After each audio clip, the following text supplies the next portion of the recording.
Let's now take you around the world in the next 30 days in Wion Speed News.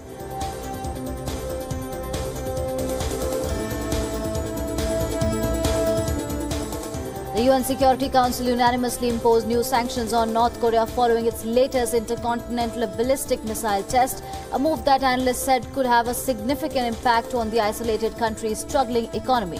The resolution seeks to ban nearly 90% of refined petroleum product exports to North Korea by capping them at 500,000 barrels a year and demands the repatriation of North Koreans working abroad within 24 months. The Chinese ambassador to the United Nations and Russian deputy ambassador to the United Nations called for an immediate cessation of ballistic activity along the Korean peninsula after North Korea's latest missile test on Friday. Israeli troops shot dead at least 2 Palestinians on Friday as protests intensified against Washington's recognition of Jerusalem as Israel's capital. Thousands of Palestinian protesters, many of them throwing rocks, confronted Israeli security forces along the Gaza border fence in all of occupied West Bank's 7 cities and in East Jerusalem.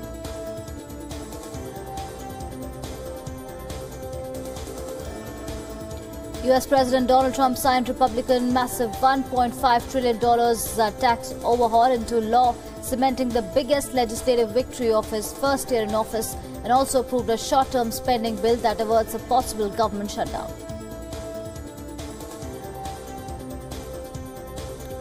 US President Donald Trump greeted his well-wishers in Florida with fist pumps and thumbs up after cementing his first major legislative win by signing into law a massive Republican tax overhaul bill.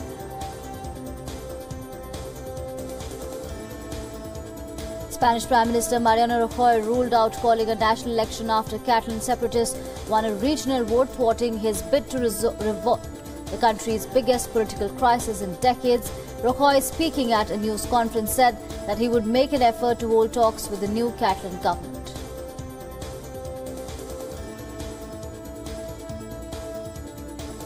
A day after regional separatists won a majority in a regional election in Catalonia, the former Catalan leader Carles Puigdemont said he would meet Spanish Prime Minister Mariano Rajoy outside of Spain for talks. He also said he was open to return to Spain if guarantees were given that he could take his position as head of a potential new Catalan government.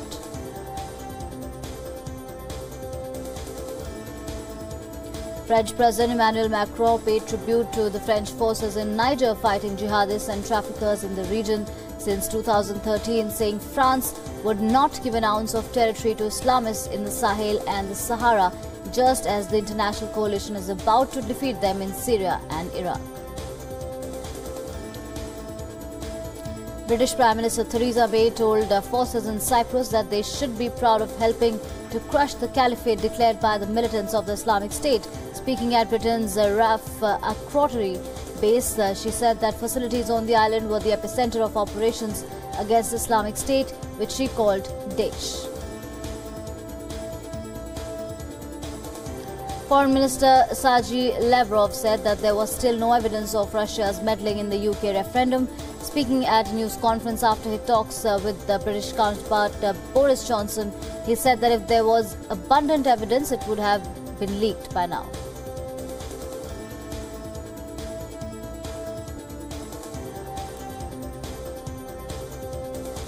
The Syrian National Dialogue Congress will be held in Sochi on January 29th and 30th of 2018. This according to the 8th round of Astana talks, which concluded on Friday.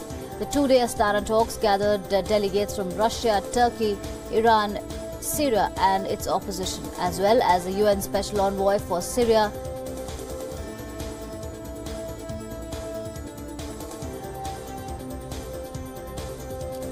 Clashes erupted in La Paz in Bolivia as protesting doctors, medical professionals and medical students entered their 30th day of a strike that has all but shut down local hospitals with the exception of emergency rooms. Police fired tear gas as protesters threw rocks and fired small explosives at police.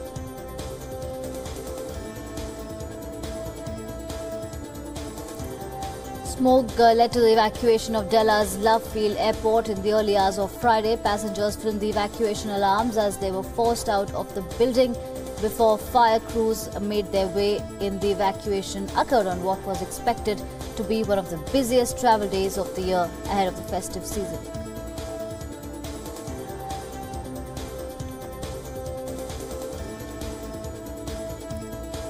Callista Gingrich, wife of former Speaker of the U.S. House of Representatives, became U.S. ambassador to the Vatican, which is at odds with Washington over immigration, climate change and Jerusalem. She is an author, documentary filmmaker and former congressional aide, and presented her credentials to Pope Francis at the Vatican to officially assume her role.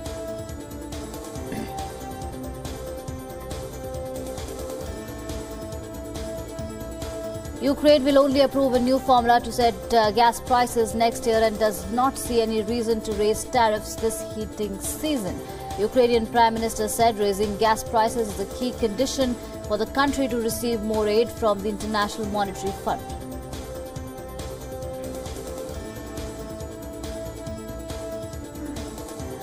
A truck driver in California was arrested on Friday and charged with attempting to provide support to terrorists by plotting to attack people, possibly with explosives, at a crowded pier in San Francisco before Christmas.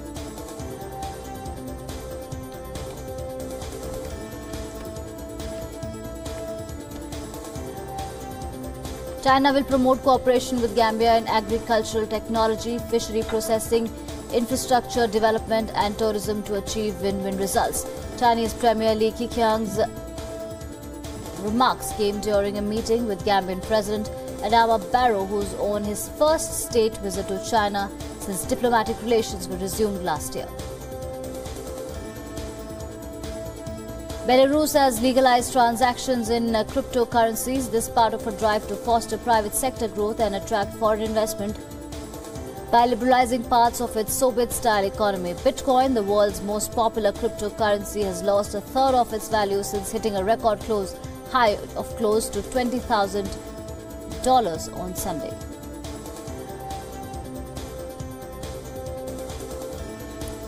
The Korean police and fire department are currently investigating the cause of a fire in an 8-story building in Jecheon, which killed 29 and injured another 29. The fire occurred on Thursday afternoon. South Korean press suggested the fire started from vehicles located in the parking lot.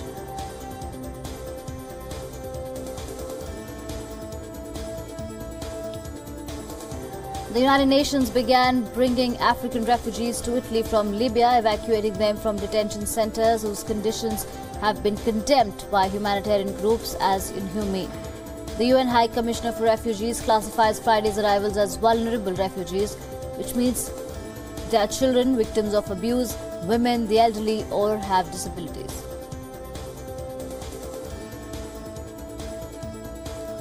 Tropical storm Themin flooded provinces in the southern Philippines on Friday. Ferries and boats have been grounded at several spots to prevent sea accidents, stranding more than 6,500 passengers on Christmas weekend. At least 1,000 individuals are seeking refuge in evacuation centres. China launched Apple futures contract transaction in central Henan province on Friday, the first fresh fruit futures in the global market. The benchmark price of each of the 5 contracts is 7,800 yuan per ton. And apples that reach the standards of getting listed on the exchange market should possess supreme qualities.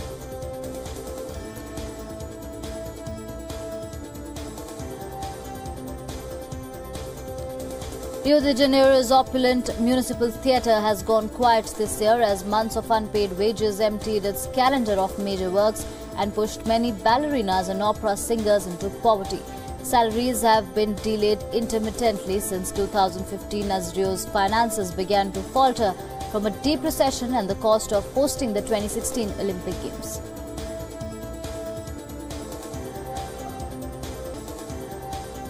Santa swapped a slave for a scuba mask as he took the plunge to swim with sharks at the Paris Aquarium.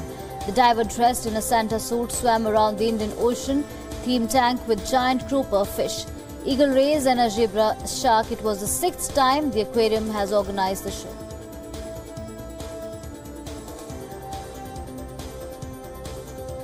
Mexicans are celebrating their heritage and reaping tasty rewards by smashing open traditional Christmas piñatas this holiday season. They're broken during Mexican Posadas, small get-togethers to commemorate Mary and Joseph's search for shelter on Christmas Eve before the birth of Jesus Christ. The smashing of the piñata as these festivities is highly symbolic. It symbolizes man's struggle to fight temptation and his wish to eliminate evil.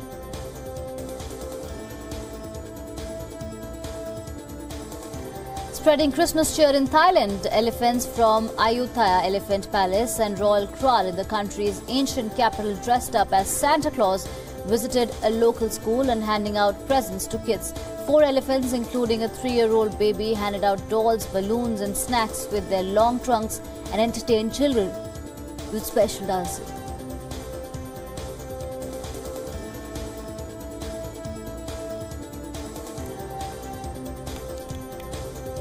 Despite the ongoing political crisis in Catalonia, locals in Barcelona say the political situation has not undermined the Christmas spirit. Although shopkeepers recognize sales have suffered a slight regression during the first days of the Christmas season, the majority believe the political situation did not influence the business.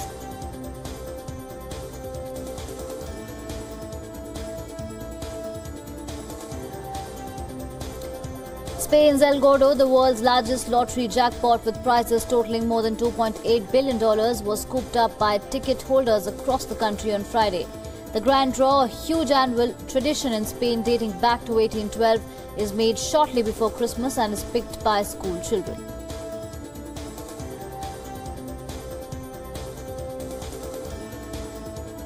Successors of Saint Francis of Assisi, who invented the nativity scene, have put the baby Jesus in a crib made of bullet shells. This in their yearly provocation, drawing attention to those suffering in the world. The crib is outside the basilica in the Italian hill city of Assisi, the burial place of the 13th century saint who is the patron of peace and environment.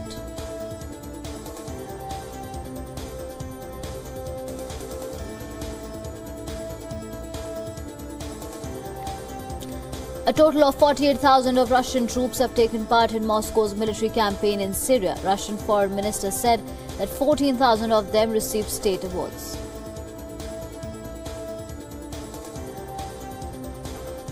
Magnificent winter scenery greeted people across China on winter solstice, the shortest day of the year on Friday. The combination of low temperatures and a warm river create a misty and mysterious wonderland for visitors.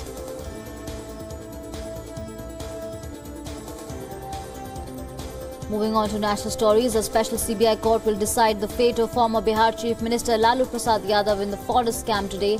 The scam dated back to the 90s and relates to embezzling of more than 89 lakhs from the treasury. Yadav faces accusation of misleading the inquiry as the then Chief Minister and Finance Minister. Yadav kept the file for an inquiry against the mastermind of the scam pending for 16 months.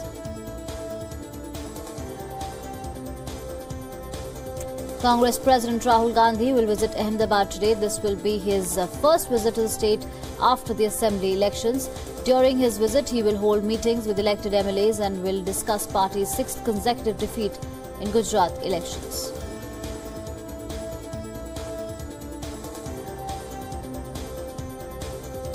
A 58 feet tall statue of Lord Buddha in India's southern tech hub of Hyderabad has emerged as a major attraction and is pulling tourists to the city.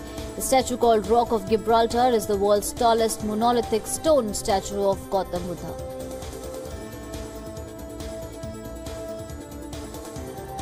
People in India's southern state of Kerala thronged shops to buy decorative items for Christmas.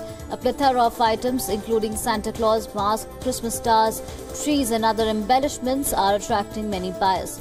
Traditional Indian marble paper is being used for wrapping up gifts this year as opposed to Chinese wrapping paper.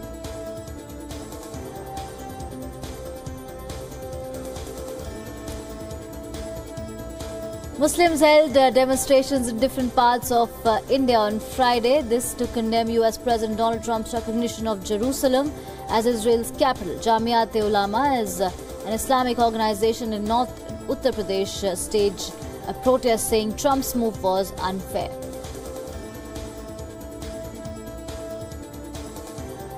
A day after 40 girls were rescued from a self-styled Godman's hermitage in New Delhi, a court ordered him to appear before it.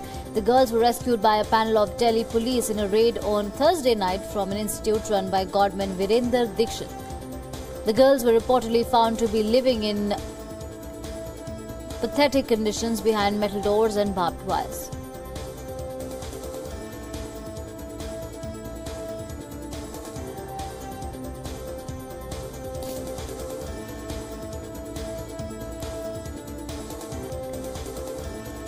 In the International Olympic Committee's continuing crackdown on doping offenders in athletics, 11 Russian athletes have been handed life bans for doping offences at the 2014 Sochi Winter Games.